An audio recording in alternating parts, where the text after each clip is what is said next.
চেন্নাই এফসিকে 2-0 গোলে চূর্ণ বিচূর্ণ করে মোহনবাগান কিন্তু আইএসএল লিগ শিল্ড জয়ের হ্যাট্রিকের দিকে এক ধাপ আরও এগিয়ে গেল।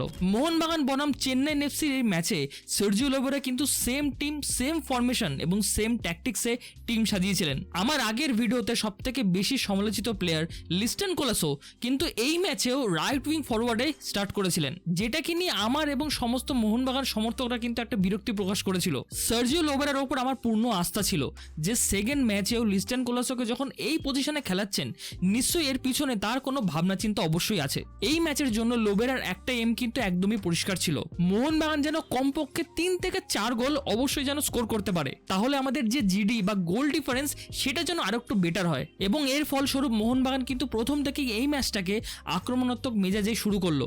মাঝমাঠে অনিরুদ্ধ থাপা এবং আপুইয়ার দাপুটে পারফরমেন্স, আপফ্রন্টে রবসন, দিমি এবং জেমি ম্যাকলারেনে দারুণ কম্বিনেশন প্লে এবং দুজন সাইড ব্যাক শুভাশিস বোস এবং টেকচাম অভিষেকের দারুণ পারফরমেন্স, এই সবকিছু মিলিয়ে চেন্নাইয়ের ডিফেন্সের ওপরে মুহুর্মুহু আক্রমণ কিন্তু আছড়ে পড়ছিল। এই ম্যাচে চেন্নাইয়ের দুজন ডিফেন্ডার প্রীতম কোটাল এবং এলসিনিও যদি না থাকতেন তাহলে গোল সংখ্যা কিন্তু অনেক অনেক বেশি বাড়তে পারত। তারা একলা হাতেই কিন্তু মোহনবাগানের বেশিরভাগ আক্রমণই প্রতিহত করে দিচ্ছিলেন এবং তার সাথে চেন্নাই তাদের সমস্ত প্লেয়ারদের ডিফেন্সে নিয়ে চলে আসছিল, যার ফলে মোহনবাগানের সেইটাকে পেনিট্রেট করতে বেশ বেগ পেতে হচ্ছিল।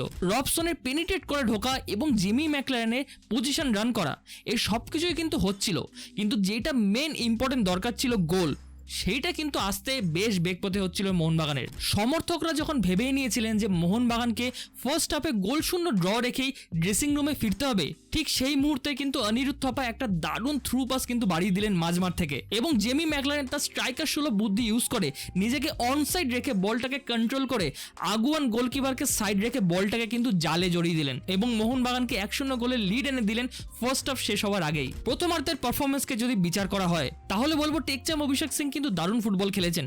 তিনি একা হাতেই ইরফানকে একদম পকেটস্থ করে ফেলেছিলেন এবং অন্য পাশে শুভাশিস বোস কিন্তু ভালো পারফর্ম করেছেন এবং তাকে দেখে যথেষ্ট ফিট মনে হচ্ছিল। এবং আফ্রন্টে যদি বলা হয় দিমি পেত্রাতস কিন্তু বেশ পরিশ্রম করে খেলছিলেন এবং অবশ্যই যার কথা বলতে হবে তিনি রবসন রবিনো, তিনি কিন্তু যত সময় যাচ্ছে আরো ফিট এবং নিজেকে কিন্তু আরো বেটার পজিশনে নিয়ে যাচ্ছেন। তবু একটা কনসার্ন কিন্তু আমার থাকবে, তাকে কিন্তু আরো বেশি করে বলে আনতে হবে, তাহলে কিন্তু মোহনবাগান আরো ডেঞ্জারাস হয়ে উঠবে। এবং যদি নেগেটিভ একটা সাইড বলা যায় ফার্স্ট হাফের, তাহলে বলবো অবশ্যই লিস্টন কোলাসোর অফ ফর্ম এবং তাকে যেই পজিশনে খেলানো হচ্ছে রাইট উইং ফরওয়ার্ড, সেখানে তিনি একেবারে কিন্তু মানিয়ে নিতে পারছেন না, যার ফলস্বরূপ ওখান থেকে কোনো রকম আক্রমণই দানা বাজছে না। মোহনবাগান কিন্তু সেকেন্ড হাফের শুরুটা একদমই ডেঞ্জারাস ভাবে করলো, কারণ লোবেরা কিন্তু স্পষ্ট নির্দেশ ছিল যে 1 গোলের লিডে কিন্তু সন্তুষ্ট তিনি নন, কারণ মোহনবাগানকে আরো বেশি করে গোল করতে হবে যাতে জিডিটা ঠিক থাকে। দ্বিতীয়ার্ধের প্রথম 10 মিনিট মোহনবাগান কিন্তু একদম ঝড়ের মতো আছড়ে পড়ছিল চেন্নাইয়ের ডিফেন্সে। এইখানে সার্জিও লোবেরার একটা মাস্টার স্ট্রোক, তিনি ফরমেশনকে 4-3-2-1 থেকে 3-5-2 বা 3-4-3 কিন্তু নিয়ে চলে গেলেন, যার ফলস্বরূপ কি হলো দিমিত্রি পেত্রাতস চলে গেল অ্যাজ এ সেকেন্ড স্ট্রাইকার এবং রবসন রবিনোকে তিনি নিয়ে চলে এলেন মাঝখানে। এবং এর ফলে কি হলো, রবসন রবিনো যিনি ফার্স্ট হাফে আইসোলেট হয়ে গেছিলেন তিনি কিন্তু বলের পজিশনে আরো এলেন, তার সাথে দিমি এবং জেমি ম্যাকলারেনের যে বোঝাপড়া সেইটা কিন্তু আরো বেশি করে ডেঞ্জারাস করে তুললো মোহনবাগানকে। চেন্নাইয়ের সমস্ত প্লেয়ারই কিন্তু এক লাইনে দাঁড়িয়ে ডিফেন্স করছিল, সেজন্য মোহনবাগান আক্রমণের ঝাঁজ বাড়ালেও তারা কিন্তু বারবারই ব্যর্থ হচ্ছিল। এবং আরেকটা কারণও যদি আমার মনে হচ্ছিল যে মোহনবাগান কিন্তু ফাইনাল থার্ডে গিয়ে খুব বেশি পরিমাণে তাড়াহুড়ো করছিল, তারা ভালো বিল্ড আপ করছে, ভালো উইং প্লে করছে, কিন্তু গোলের সামনে গেলেই তারা যেন মনে হচ্ছে যে তাড়াতাড়ি গোল মারার জন্য যেখান সেখান দিয়ে শট মারছে এবং ওপেন গোল চান্স কিন্তু তারা বারবার মিস করছে। ফরমেশন চেঞ্জ হওয়ার পর দ্বিতীয় গোলটা পেতে কিন্তু মোহনবাগানে বেশি সময় লাগলো না। 65 মিনিটে মাথায় শুভাশিস বোস কিন্তু ওভারল্যাপে উঠলেন এবং সেখান থেকে তিনি লো অ্যাঙ্গেল একটা ডেঞ্জারাস সেন্টার করলেন এবং বলটা গিয়ে ডিরেক্ট পড়লো অরক্ষিত দিমি পেত্রাতসের পায়ে এবং সেখান থেকে রানিং বলে ভলিতে তিনি কিন্তু বলটাকে জালে জড়িয়ে দিলেন এবং মোহনবাগানকে 2-0 গোলে এগিয়ে দিলেন এবং নিজের এই আইএসএল এর প্রথম গোলটা কিন্তু দিমিত্রি পেয়ে গেলেন। তার গোলের সাথে সাথে যেন সল্টলেক স্টেডিয়াম আগুনের মতো জ্বলে উঠল, সমর্থকদের মধ্যে দিমি গড এই স্লোগানটা যেন উচ্চারিত হতে থাকলো। এই গোলের পরেও কিন্তু মোহনবাগান অনেক রকমের প্রেশার ক্রিয়েট করছিল, কিন্তু প্রতিবারই তারা ব্যর্থ হয়েছে।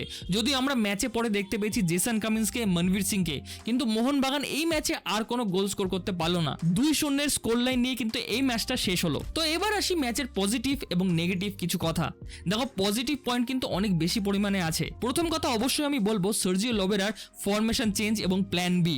দেখো তিনি যখন ফার্স্ট হাফে দেখলেন যে রবসন রবিনো উইংয়ে ঠিকমতো ওয়ার্ক করছে না, তিনি বল পাচ্ছে না, সেকেন্ড হাফে তিনি কি করলেন, রবসনকে মাঝ মাঠে এনে আক্রমণের ঝাঁজ কিন্তু তিনি আরও বাড়িয়ে দিলেন, যার ফলস্বরূপ মোহনবাগান কিন্তু আরও বেশি করে ডেঞ্জারাস হয়ে গেল। এইখানেই কিন্তু সার্জিও লোবেরার ক্ষুরোদার কোচিং বুদ্ধি প্রকাশ পায়। এরপরে পজিটিভ পয়েন্ট যদি আমি বলি সেটা হচ্ছে মাঝ মাঠে পারফরমেন্স।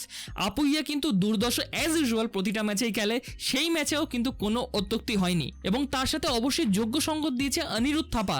তিনি কিন্তু প্রথম ম্যাচের থেকে অনেকটা বেশি সাবলীল এই ম্যাচে। এবং আফ্রান্টে অবশ্যই দিমিত্রি পেত্রাতস, তিনি কিন্তু পুরো ম্যাচটা দাপিয়ে খেলেছেন, অনেক লোড নিয়েছেন, অনেক পরিশ্রম করেছেন। কিন্তু দেখো একটা প্লেয়ার শুধু লোড নিলেই কিন্তু হয় না, তাকে গোলটাও করতে হয়। আর দিমি নিজেকে যে জায়গায় নিয়ে গেছে সেখান থেকে দেখো 1% যদি তিনি খারাপ ফুটবল খেলেন তাহলে সমর্থকরা ভেবেই নেয় যে দিমি হয়তো হারিয়ে গেছে। কিন্তু দিমিরা যখন ফেরত আসে তখন সবাই তার দিকে চেয়ে থাকে এবং এই ম্যাচে তিনি সেই গোলটা করেই বুঝিয়ে দিলেন যে তিনি ফেরত চলে এসেছেন। এবং তার সাথে অবশ্যই প্রশংসা করতে হবে জেমি ম্যাকলারেনকে, তিনি কিন্তু প্রতিটা ম্যাচেই গোল করছেন এবং গোলগুলো করছেন কীরকম সময়, যখন গোলের অবশ্যই প্রয়োজন মোহনবাগানের, এবং তিনি যে একজন ওয়ার্ল্ড ক্লাস স্ট্রাইকার সেটা কিন্তু বারে বারেই বুঝিয়ে দিচ্ছেন। এরপরে পজিটিভ পয়েন্ট অবশ্যই হচ্ছে দুজন সাইড ব্যাকের পারফরমেন্স। দেখছেন অভিষেক সিং কিন্তু অসাধারণ ফুটবলটাই খেলেছেন এই ম্যাচে, যদিও তাকে নিয়ে কিন্তু খুব একটা কথা বলা হয় না, কিন্তু আমি বলবো তোমরা যদি ম্যাচটাকে অ্যানালিসিস করো, তিনি কিন্তু যেরকমভাবে ফুটবল খেলেছেন, যেইভাবে ইরফানকে পুরোপুরি নিজের পকেটে ঢুকিয়ে রেখেছিলেন, সেটা কিন্তু অবশ্যই প্রশংসার দাবি রাখে। এবং অন্যদিকে শুভাশিস বোস, যিনি অনেকটাই স্ট্রাগল করছিলেন অনেকদিন ধরে নিজের ফর্ম এবং নিজের ফিটনেসের ওপরে, তিনি কিন্তু আস্তে আস্তে তার ফর্মকে ফেরত পাচ্ছেন।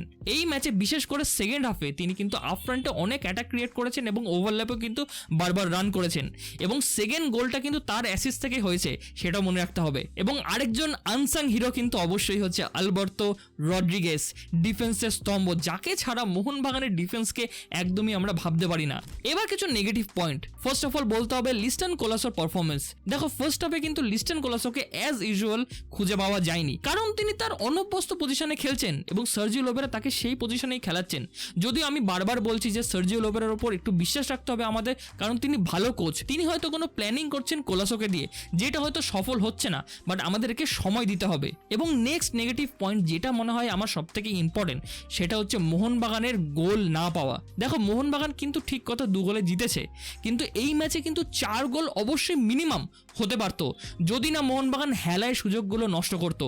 তারা কিন্তু অনেক চান্স পেয়েছিল, কিন্তু গোল করতে না পারার জন্য মোহনবাগানকে 2 গোলে সন্তুষ্ট থাকতে হলো। আর আমি বারবার তোমাদেরকে বলছি এটা কিন্তু ছোট লিগ, সেখানে জিডি বা গোল ডিফারেন্স কিন্তু অনেক ইম্পর্টেন্ট পার্ট প্লে করবে। সেজন্য মোহনবাগানকে কিন্তু গোল করতে হবে, 1 বা 2 গোলে থাকলে একদমই হবে না। তো আশা করে যে সার্জিও লোবেরা কিন্তু এই জায়গাগুলো ফিক্স করার অবশ্যই চেষ্টা করবেন। আর এই জায়গাগুলো যদি একবার ফিক্স হয়ে যায় তাহলে আমার মনে হয় মোহনবাগান কিন্তু আইএসএল 2024-এর শিল্ড অবশ্যই জিততে পারে। এবং এইটাকে নিয়ে আমি কিন্তু একটা ইন্টারেস্টিং ভিডিও বানিয়েছি যে মোহনবাগান কীভাবে আইএসএল জিততে পারে। তোমরা কিন্তু এই ভিডিওটা অবশ্যই চেক আউট করতে পারো যদি ইন্টারেস্টেড থাকো। তাহলে দেখা হচ্ছে তোমাদের সাথে এই ভিডিওটাতে।